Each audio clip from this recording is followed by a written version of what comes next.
ولی مابا رو بکشم یه دونه چیزم رندوم بهم میده. اصلا بریم یه امتحان کنیم. هدف ویدیو هم ندرایته، یک دونه یه ندرایت. فکر کن به همین اول ندرایت دیدیم. ببینیم چی دارم.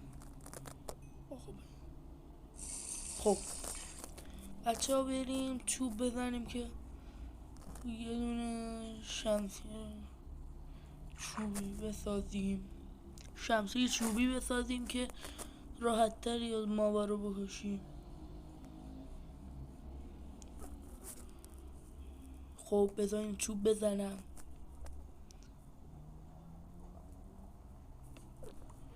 خدا رو شکر چوبا رندوم نیست.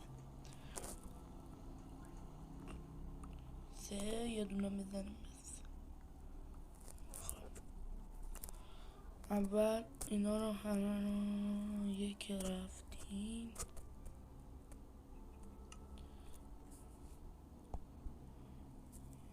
یه دونه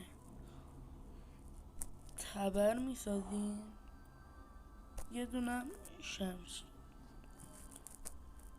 یه نیزه هم بسازیم. میگن نیزه خوبه. خب اینو بکنیم. بعد بمیرم ویدیو تمومه. ندارایت ندارم. خب اینو بکشیم. خرشانسنی آدمم ندارایتی شد داد، خود ندارایت رو نداد. یکی ندارایت داست ندارایتی. ندارایته؟ نه مس دارم الان. مس اسکلت سیاه.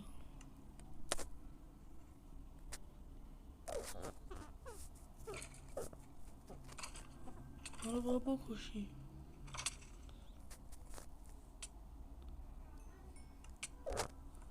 بچه ها هنوز چیکار بکنم؟ وا مردیم بچه. دارم نمیکنم اما ویدیو تمومه. خدافظ.